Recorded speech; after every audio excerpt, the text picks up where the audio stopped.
By October 1962, the Cold War had reached a rolling boil. The failed Bay of Pigs invasion the previous year fractured the relationship between the United States and the Soviet Union, leaving both superpowers operating with extreme suspicion. This reconnaissance photograph shows a medium-range ballistic missile base under construction in San Cristobal, Cuba. The annotations identify launch positions and missile-ready tents, placing Soviet nuclear warheads within 90 miles of the Florida coast. These headlines from late October show President Kennedy's response: a naval quarantine of the island. The sudden lockdown of the Caribbean signaled to the public that the two nations were now standing on the edge of a direct military confrontation. Inside the Oval Office and the Kremlin, Kennedy and Khrushchev exchanged frantic letters to negotiate. But as the political debate continued, a dangerous lag grew between the diplomatic strategy in the capitals and the reality unfolding on the front lines. Out on the water, the naval blockade created a dense fog of war. The logistical challenge of managing hundreds of warships and thousands of personnel effectively severed the clear lines of communication between the superpower leaders and their deployed forces. Slipping into this environment were 4 Soviet Foxtrot-class submarines. Sent as a hidden vanguard ahead of the main Soviet fleet, they were positioned as the USSR's frontline defense near the quarantine line. To identify these vessels, the U.S. Navy dropped signaling depth charges, explosives designed to create intense shockwaves, rattling the submarine's hulls to force them up. With radio traffic silenced and explosives detonating nearby, the direct oversight of the High Command in Washington and Moscow was effectively severed. Tactical control had defaulted to isolated commanders beneath the surface.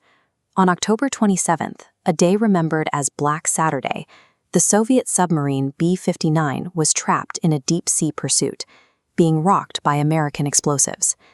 This photograph shows the interior conditions of a Soviet submarine during the era.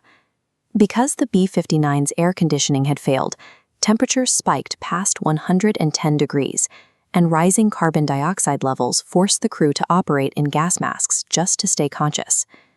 The B-59 was too deep to receive radio traffic.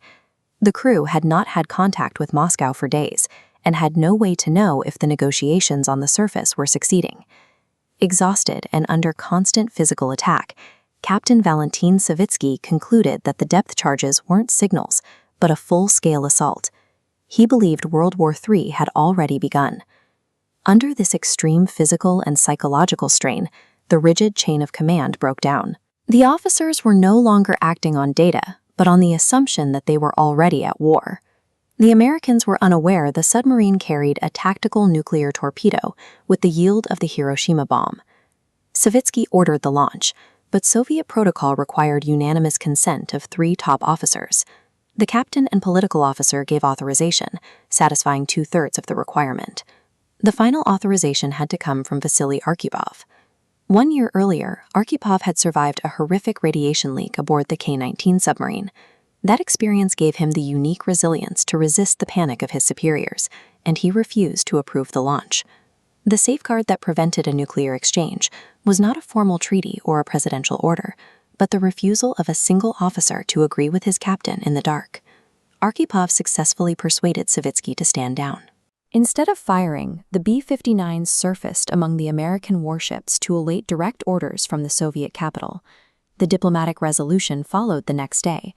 The Soviets agreed to remove their missiles from Cuba, while the United States secretly agreed to dismantle its own nuclear batteries in Turkey and Italy. The world attributed this survival to the rational, high-level diplomacy between Kennedy and Khrushchev, believing the leaders had maintained total control over the crisis. The declassified documents reveal a reality that was hidden from the public for decades.